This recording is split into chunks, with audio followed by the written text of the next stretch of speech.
E aí eu quero convidar vocês a ler comigo, primeiro o livro de Mateus, capítulo 15.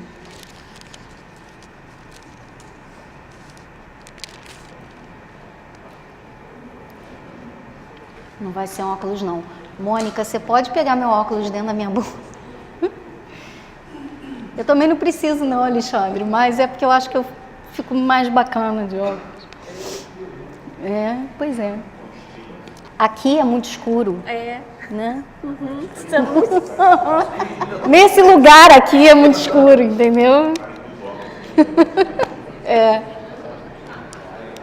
Obrigada, Mônica.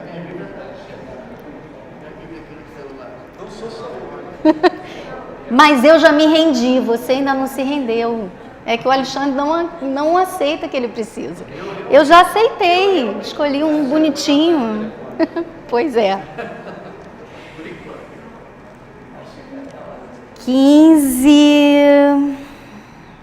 Eu vou ler a partir do 1, tá? Então alguns fariseus e mestres da lei, vindo de Jerusalém, foram a Jesus e perguntaram: por que os seus discípulos transgridem a tradição dos líderes religiosos, pois não lavam as mãos antes de comer? Respondeu Jesus: e por que vocês transgridem o mandamento de Deus por causa da tradição de vocês?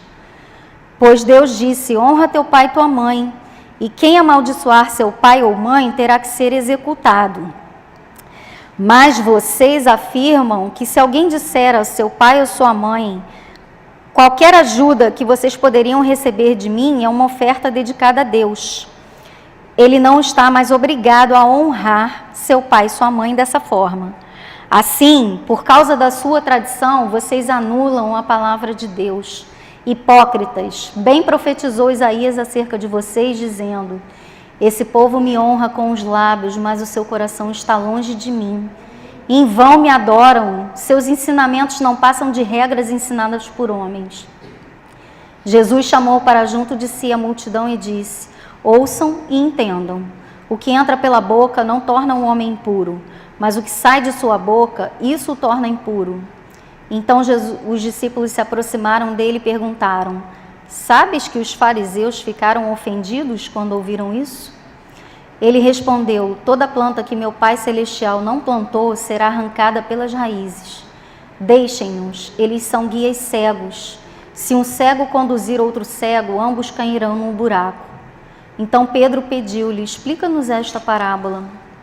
Será que vocês ainda não conseguem entender? Perguntou Jesus.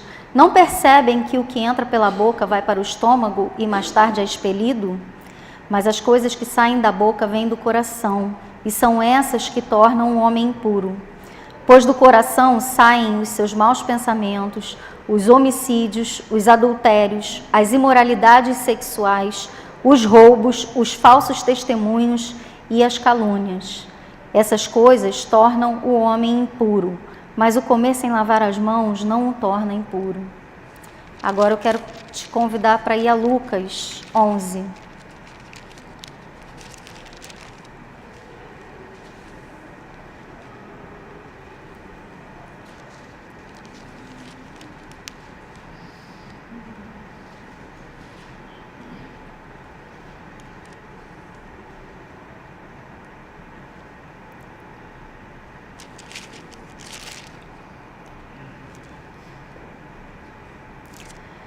Eu vou ler a partir do 37.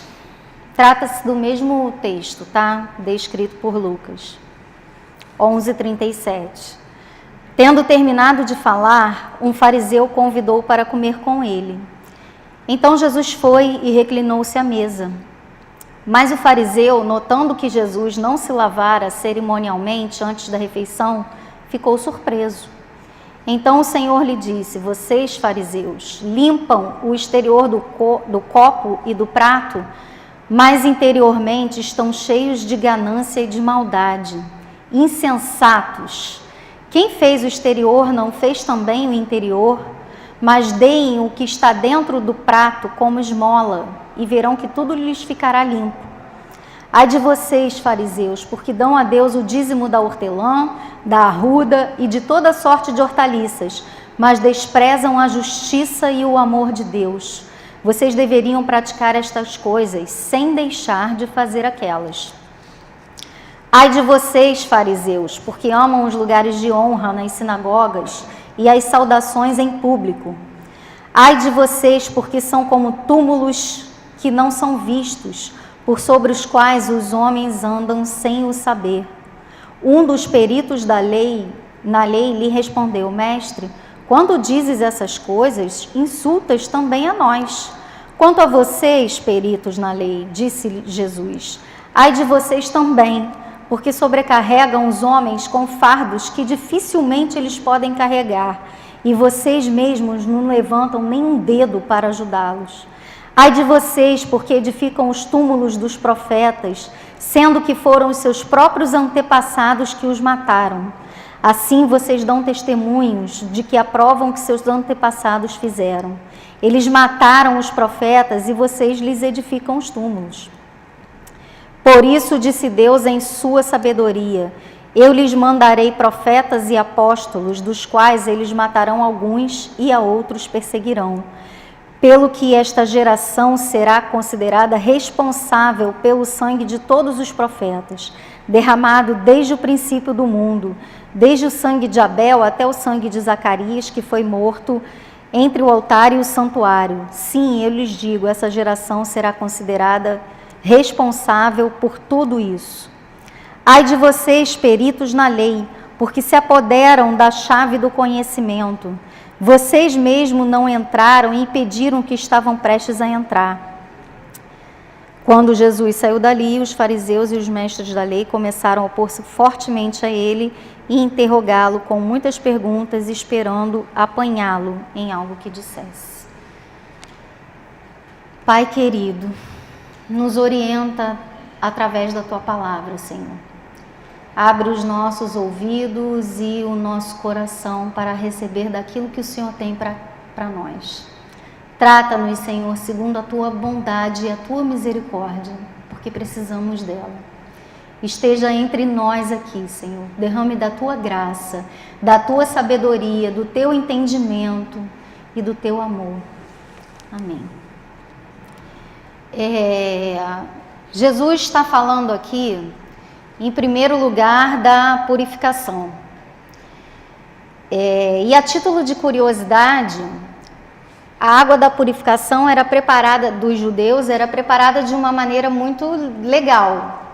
Eles tinham que achar uma vaca vermelha, que nunca tivesse trabalhado, entregá-la ao sacerdote, alguém mataria essa vaca, o sacerdote iria aspergir o sangue dessa vaca 7 vezes em direção ao tabernáculo e depois ele voltaria lá para fora do acampamento, queimaria a vaca junto com um pedaço de madeira, com um galho de sopo e uma lã vermelha, e as cinzas disso ele misturaria com a água, e essa água era a água da purificação. Era essa água que os judeus usavam para purificação. Primeiro sinal messiânico de Jesus, que a gente chama de milagre, os milagres de Jesus, na verdade, não eram milagres para agradar a um ou outro homem, eram sinais de que ele era o Messias, ele apontava todo o tempo para isso. O primeiro sinal messiânico de Jesus foi um casamento. Eu acho que a maioria de nós aqui já ouviu essa história da água que foi transformada em sangue, em vinho. E foi essa água da purificação. Não era uma água simples. A água da purificação, ela ficava na entrada de qualquer lugar da festa, e o ritual, o judeu, ele segue um ritual para purificação, segue ainda até hoje, o judeu tradicional segue ainda até hoje, e ele precisa lavar as mãos 3 vezes, num caneco ele lava as mãos 3 vezes e a mão precisa estar limpa antes de ser lavada. Então essa história aqui, esse enredo, Ninguém ficou surpreso porque Jesus sentou à mesa sem lavar as mãos por uma questão de higiene. É que era um ritual que ele precisava se purificar para se alimentar. E a água da purificação, tradicionalmente, era feita dessa forma. E com as mãos limpas, eles iam lá e se purificavam. E então eles poderiam assentar-se à mesa e fazer suas refeições. Ou em outras situações aqui, eles também precisavam se purificar e era dessa maneira que eles se purificavam. E alguém questionou Jesus, mas por que vocês transgridem a lei? A lei manda vocês sentarem e se purificarem, os teus discípulos não fazem isso. Eles não se purificam para comer. E aí Jesus fala, e por que vocês estão preocupados com o ritual e esquecem daquilo? Por que com os rituais, por que com a religião, vocês se esquecem daquilo que é o principal? Vocês se apoderaram de um ritual religioso para matar um mandamento de Deus. Porque eu não estou preocupado com aquilo que vai entrar pela sua boca. Porque a gente aqui sabe o caminho e para onde vai. Vai virar esgoto depois. Eu estou preocupado aqui com aquilo que está saindo da sua boca. Porque o que sai da tua boca está vindo do teu coração. E a boca fala daquilo que está cheio o coração. É para isso aqui que eu quero chamar a sua atenção e pedir a você que se purifique para isso aqui.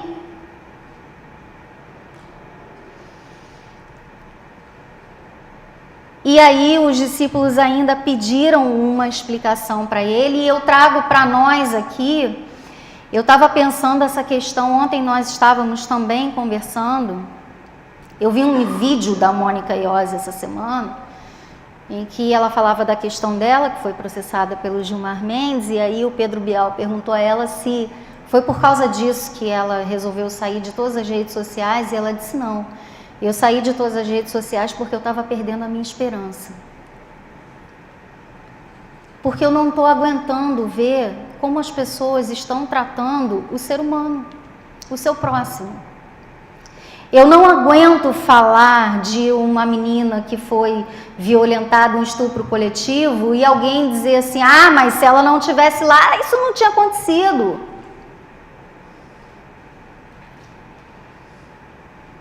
E aí nós, como povo de Deus, às vezes a gente se mecaniza e se ambienta em locais de maneira que a nossa fala não expressa exatamente aquilo que deveria estar no nosso coração.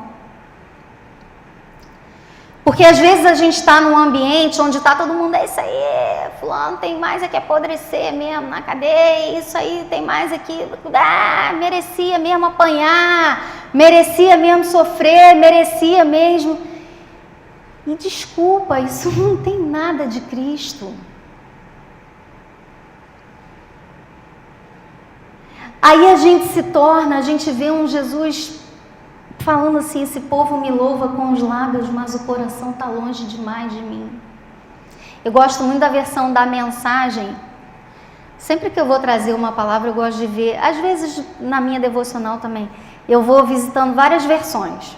A Revista Corrigida, a Revista Atualizada, porque tem palavras que dão mais significado, e a versão da Mensagem para essa passagem, essa é uma passagem de Isaías, tá? O profeta Isaías falou isso, Deus falou através dele, esse povo me louva com os lábios, mas o coração está longe de mim. E a versão da Mensagem faz, esse show que eles fazem não passa de uma encenação.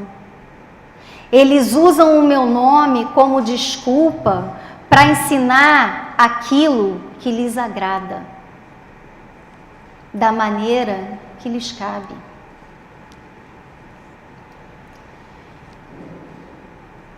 E aí quando eu trago uma mensagem dessa, quando eu recebo isso de Deus e me cobrando que é que está nos meus lábios e o que é que eu estou permitindo entrar nos meus ouvidos e o que é que eu estou permitindo que esteja no meu coração para que então eu coloque para fora.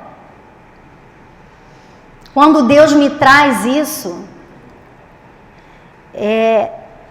eu não penso nos caras que estão lá fora trazendo uma mensagem errada e que a gente gosta de criticar. Eu penso na gente aqui que se acha diferentão. Que quem estiver aqui pode tocar um violão, que não tem uma liturgia muito certa, que há um momento para quem quiser vir aqui falar uma poesia poder vir, e da gente que se acha livre, se desobriga de tantas coisas, mas que eu não sei se está realizando tudo aquilo que foi chamado para realizar. Porque quando eu vejo um mundo em trevas, eu me questiono se eu sou luz. Porque quando eu vejo um mundo desesperançoso e insípido, eu me pergunto se eu sou sal. Quando eu vejo um mundo faminto, eu me pergunto se eu dou frutos. Se eu sou galho ligado à videira, ou se eu estou pronta para ser arrancado dela. Porque às vezes o lugar que eu estou é muito confortável para mim.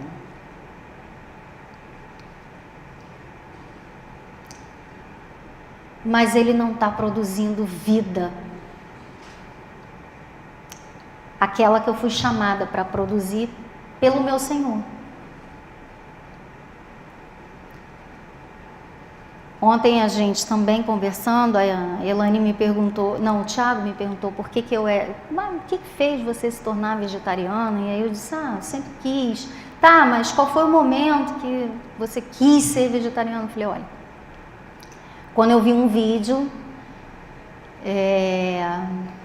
retratando as crueldades que se faziam com os animais. E aí a Elane falou, melhor nem ver. Eu falei, eu escolhi ver para fazer alguma coisa por isso. Eu não estou querendo que ninguém vire vegetariano não, tá? Eu só estou dizendo que às vezes a gente escolhe não ver para não se tornar responsável pela transformação que precisa acontecer. Somos cegos guiando outros cegos. E vamos todos nós para o buraco. Cego por escolha. Porque um monte de gente, quando eu ia nas ruas, eu já fiz um trabalho de rua e já fiz um trabalho com dependente químico, um monte de gente vinha, o que você quer? Toma aqui dinheiro. Eu falei, poxa, vamos comigo.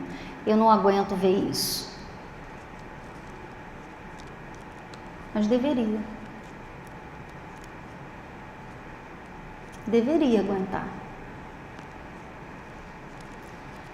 Deveria se deparar com uma realidade diferente da sua, para ser sal e luz. Quando Jesus acabou de falar isso aqui com os discípulos, se você continuar depois a história, veio uma mulher gritando atrás dele, Senhor, Senhor, minha filha está endemoniada, eu não sei o que fazer. Aí os discípulos viraram para ele e falaram assim, Senhor, manda ela calar a boca. Caraca, ele acabou de falar, Jesus acabou de falar. Uma coisa dessa aqui, vocês me louvam com os lábios, mas o seu coração está longe de mim e tal. Aí os discípulos falam, ela está incomodando, manda ela calar a boca. Ignora que a filha dela está com um demônio, que aí a gente não precisa se mexer. E nós fazemos isso o tempo todo. Vamos ali num abrigo de idoso? Ai, não aguento ver. Eles estão lá. Vão ali onde tem umas crianças e tal, um abrigo para criança que precisa de adoção. Ai, me corta o coração. Mas elas estão lá. Quem é que vai se não sou eu? Quem é que vai se não é um povo que se reúne domingo à noite para falar de Deus? Quem é que vai? Quem é que vai? Quem é que fala como Isaías, Senhor, eis-me aqui? Quem é, senão os escribas, detentores da lei? Senão nós nos tornamos iguais a eles. Vocês sabem tudo da lei, vocês sabem de Bíblia pra caramba. Mas sabe o que vocês estão fazendo? Além de não entrar no reino, vocês estão atrapalhando quem quer. Porque vocês estão confundindo essa mensagem. Vocês estão me atrapalhando. Jesus falou isso, vocês estão me atrapalhando. Para de me atrapalhar. Ou a gente fica como o fariseu. Ai, me purifica, ai, canções lindas, ai, vamos orar, vamos nos reunir, vamos tocar um violão. Ah, vamos ali calçar uma meia num morador de rua? Ai, não consigo.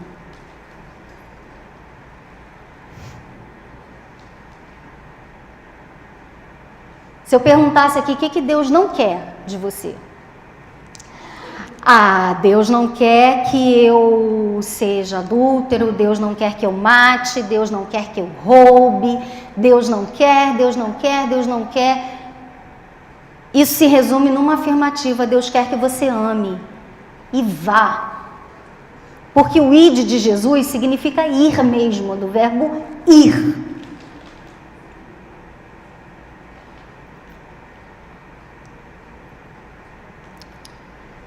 E aí a gente faz com Deus, se isso aqui não produz uma boa consciência, como diz lá em 1 Pedro, capítulo 3, verso 21, quando ele fala do batismo, olha, o batismo não é para remover a sujeira do corpo de vocês. O batismo é para um compromisso de uma boa consciência em Deus.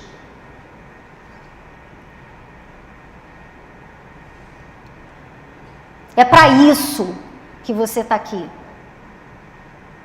Se não, sabe o que acontece? A gente faz com Jesus tudo aquilo que ele não queria que fizesse. A gente transforma ele num ídolo. Para quem a gente canta algumas cançõezinhas, para quem a gente faz algumas oraçõezinhas, para quem a gente se veste bonitinho, para quem e não produz frutos de arrependimento e não se torna carvalhos de justiça plantados pelo Senhor para a sua glória. A gente só canta, mas não vive.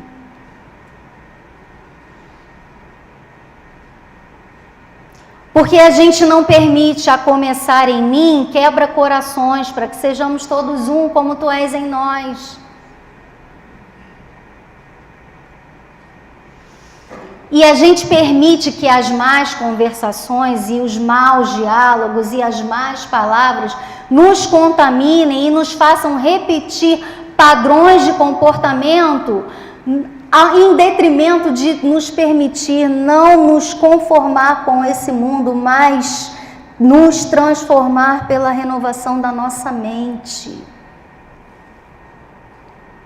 E quando Paulo diz isso aos romanos, não vos conformeis com este mundo, mas transformai-vos pela renovação da vossa mente. Ele não está falando, não se acostumem com o mundo, não vos conformeis, não tomem a forma desse mundo, porque vocês não são para isso. Porque o Jesus que chamou Paulo também me chamou. Porque Jesus que não tem compromisso com o barco de Paulo, porque quando Paulo estava lá, falou, ó, o barco vai quebrar. Eu tenho compromisso contigo, eu não tenho compromisso com o teu barco.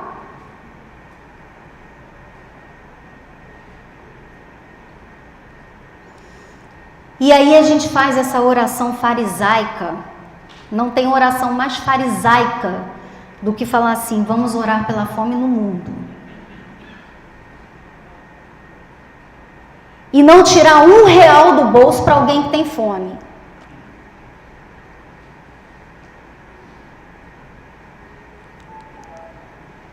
Fariseu. sabe? A minha irmã é capelã e palhaça. Ela vai a hospitais vestida de palhaça e ela tem uma equipe e eu tive o prazer, a alegria de ir em alguns momentos, e o pastor que ia com ela é um barato, lindo. E uma vez uma senhorinha estava acamada, nessa vez eu fui chamada para tirar fotos e as fotos ficaram muito ruins porque eu preferi participar da coisa lá, da alegria, e quase não teve foto nenhuma. E aí uma senhora que estava lá falou: ora pelo meu joelho. E aí ele disse assim: oro sim, como é o nome do seu joelho? Aí ela ficou: eu quero orar por você. Se o seu joelho ficar bom, vai ser muito legal. E se ele não ficar, eu quero que a alegria e a paz do Espírito Santo inundem a tua vida.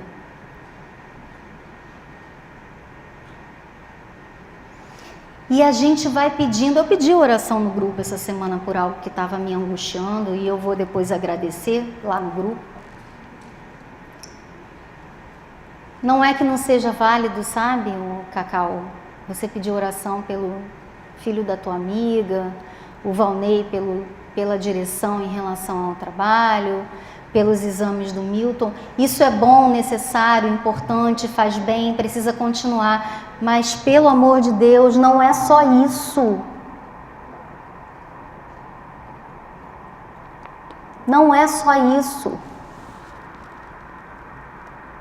A gente não pode achar que a nossa vida com Deus se resume a orar por alguém, vir ao encontro no domingo, tocar uma canção ou outra, orar. Não, a gente não pode achar que para por aí.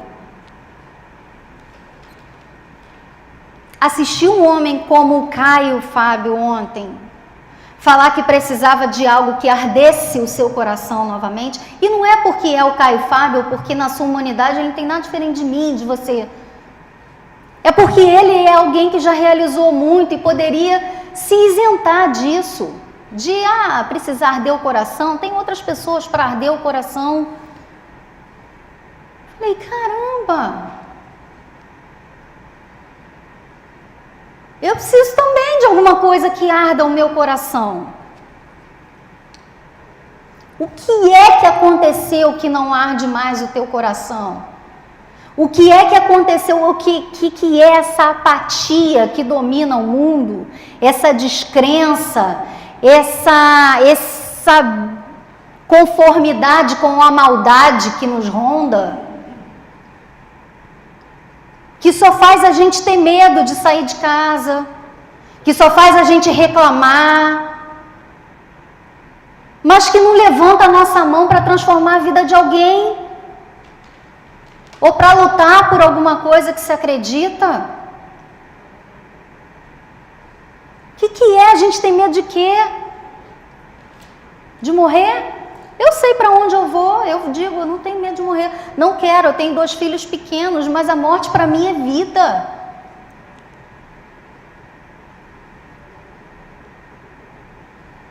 Eu tenho medo de viver.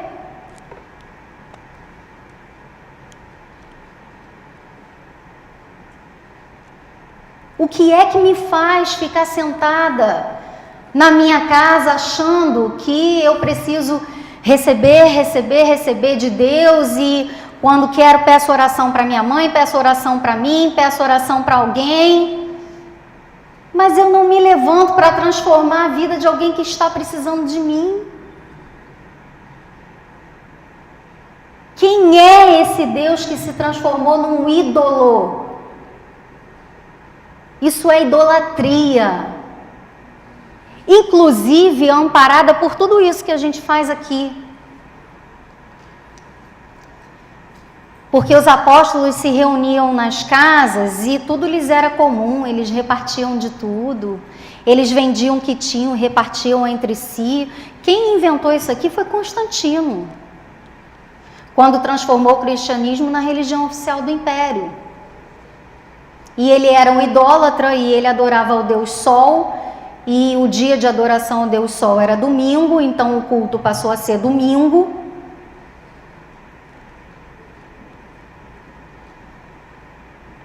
Precisava ter um tapete vermelho, por isso que as igrejas mais antigas tinham, todo o ritual de passagem, o púlpito deveria ser voltado para o leste, e a gente herdou isso.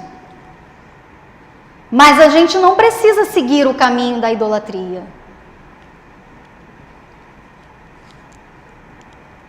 Porque não é para isso que a gente está aqui. É muito legal, eu gosto muito de chegar aqui e encontrar todo mundo, ok, beleza e tal, mas isso aqui não é um fim. Isso aqui é um meio. Quando a igreja se torna o fim em si mesma, ela perdeu o sentido de ser igreja. Eu não venho aqui para vir aqui. Eu venho aqui para saber como é que eu saio daqui para ir para o outro. Eu não venho aqui para me encher da glória de Deus. Eu venho aqui para pedir ao Senhor que emane de mim aquilo que Ele tem dado para mim. Eu venho aqui para repartir a vida, o caminho, para me unir com alguém e produzir frutos.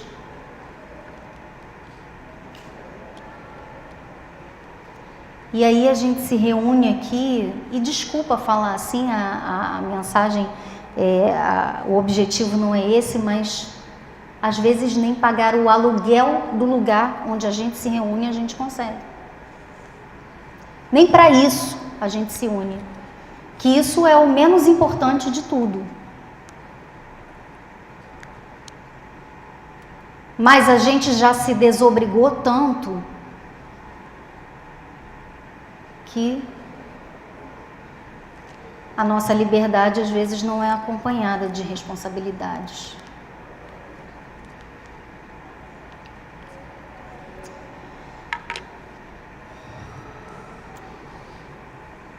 Eu vou terminar. E eu vou terminar lendo um pouco antes. Nós lemos Lucas a partir do 37. Eu vou ler agora a partir do 29.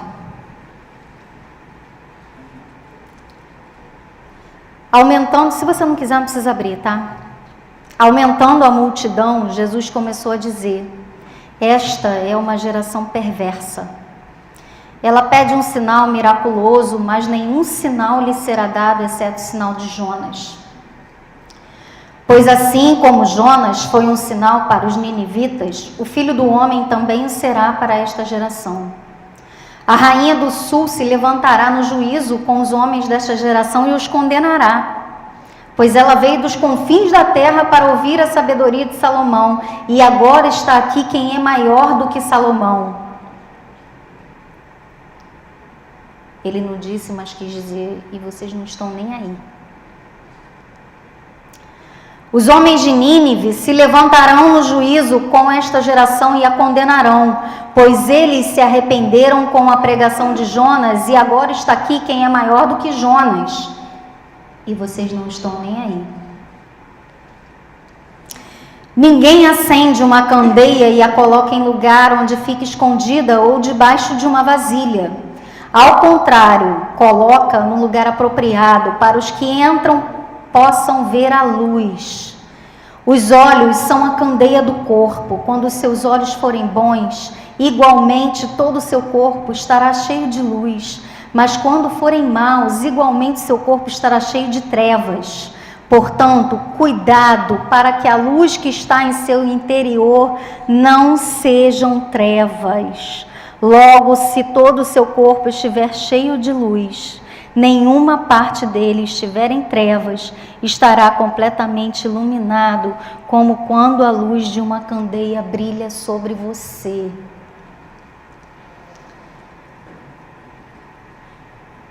E o que eu quero dizer aqui é que, vou concluir, dizendo que talvez a nossa candeia esteja muito escondida. O mundo está em trevas. Cadê as candeias que o Senhor um dia acendeu?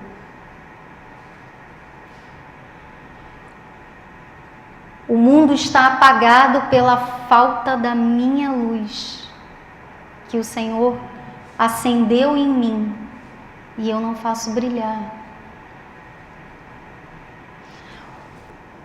O mundo está insípido porque o sal da terra resolveu não salgar. E o mundo está faminto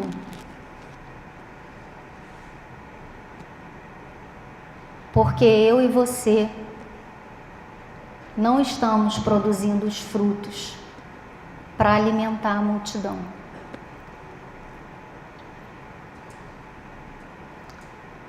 Deus não é o nosso ídolo. Deus é a nossa vida. Ele é a nossa vida. E se a gente não leva essa vida para quem está morrendo,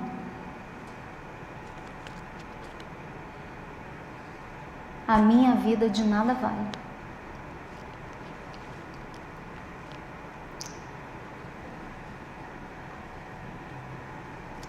Feche os seus olhos um momento.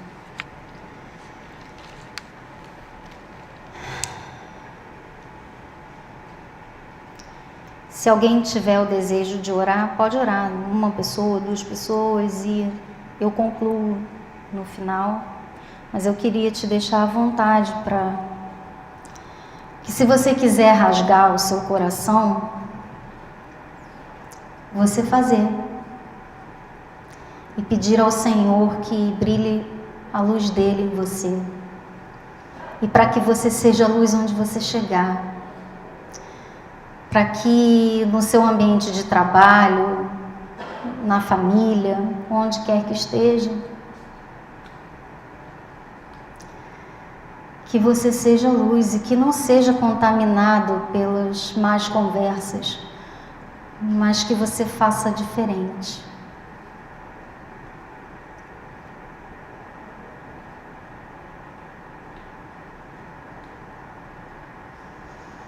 Se alguém tiver o desejo de orar, pode fazer.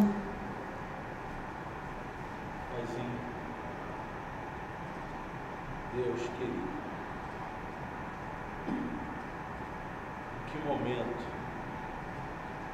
em que circunstância, em que situação, em que tempo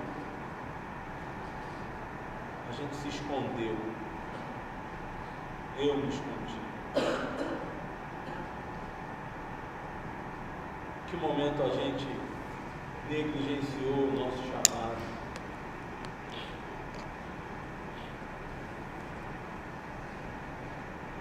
Quantos de nós aqui,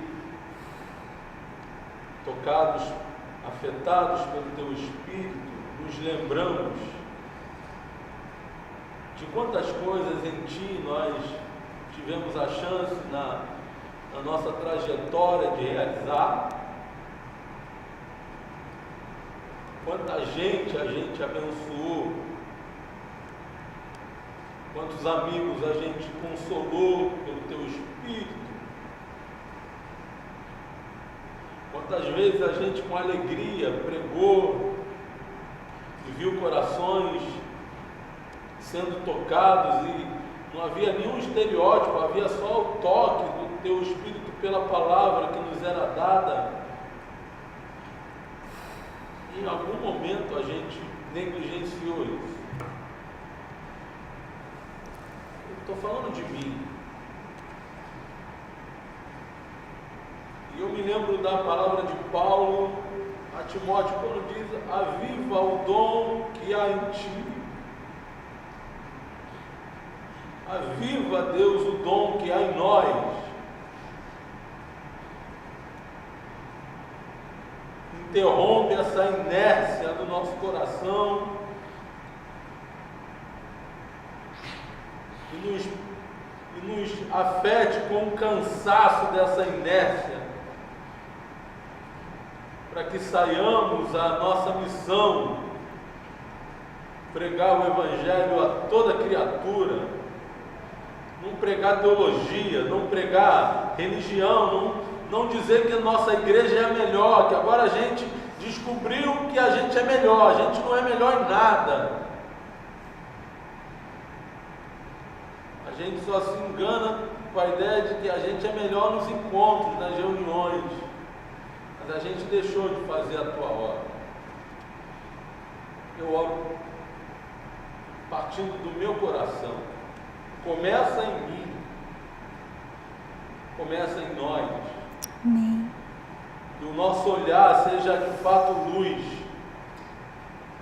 que o nosso olhar seja bom, que a gente deixe de olhar para tudo que é mal e diz, não tem mais jeito, tem jeito, porque o Senhor nos plantou nessa terra para levar esperança para as pessoas, para o nosso vizinho, para o nosso amigo, companheiro de trabalho. A gente só reclama. Está faltando dinheiro, está faltando emprego, está faltando o alimento. Na verdade, está faltando o amor em nós. Está nos faltando a capacidade de retomar a caminhada em Ti, e pelo Teu Espírito plantar a semente do amor nessa terra. Eu falo de mim, porque o Teu Espírito me fez lembrar de tanta coisa que o Senhor me chamou. Seja assim, cada um que se sentiu tocado, despertado, convidado pelo Teu Espírito a retomar a sua caminhada e a sua missão. Converta o nosso coração. Amém. Converta o nosso coração de fato. Amém. Em nome de Jesus. Em Amém. nome de Jesus. Amém. Faz um pedido. Deus nos perdoa, Senhor, a começar em mim. Me perdoa por aquelas vezes que eu sou tão boa. Senhor, perdoa. Que a cada dia, Senhor, o nosso coração venha arder como estar ardendo nesta noite, com desejos de amar mais, de servir mais, de doar mais. Eu te peço isso. Em nome de Jesus. Amém. Amém.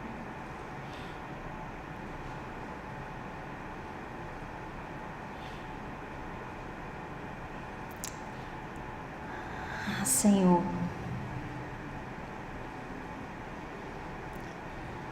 o Teu amor me constrange, porque a despeito de todas as minhas omissões, Ele permanece comigo.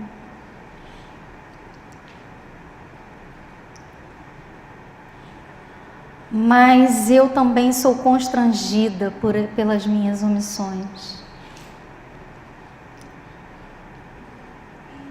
E eu quero te pedir, Senhor, eu quero dizer, eis-me aqui. E me unir com aqueles que também desejam ser sal na terra e luz no mundo. Tira, Senhor, do meu coração e da minha boca tudo aquilo que me torna impura. Tudo aquilo que não resolve a minha dor e a dor do outro. Tudo aquilo que um dia me fez acreditar que estava tudo bem. Não está tudo bem. Não está tudo bem quando alguém morre de fome perto de mim. Quando alguém é violentado, quando crianças são abusadas, não está tudo bem.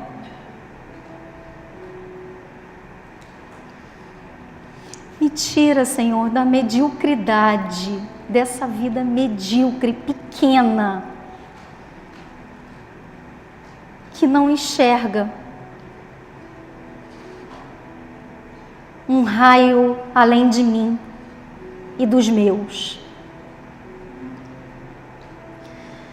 Me livra da oração farisaica de pedir que o Senhor tenha misericórdia dos que precisam, porque o Senhor já tem. Tem misericórdia de mim, Senhor, e me faz ser instrumento na tua mão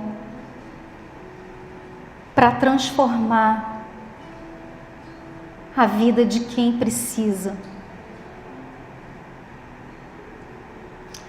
Que eu seja alívio para o cansado, água para o sedento, pão para o faminto.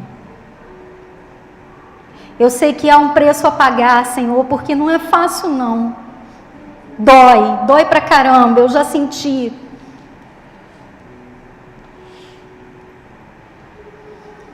E é muito mais fácil falar eu não aguento.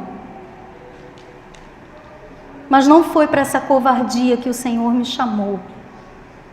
Eu não quero ser covarde, Senhor. Me ajuda a enfrentar a realidade com mãos aptas para trabalhar, um coração disposto a te obedecer.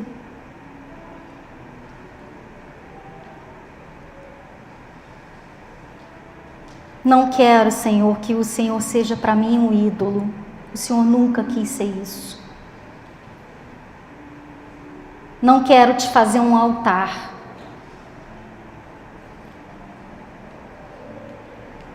Quero a tua vida em mim,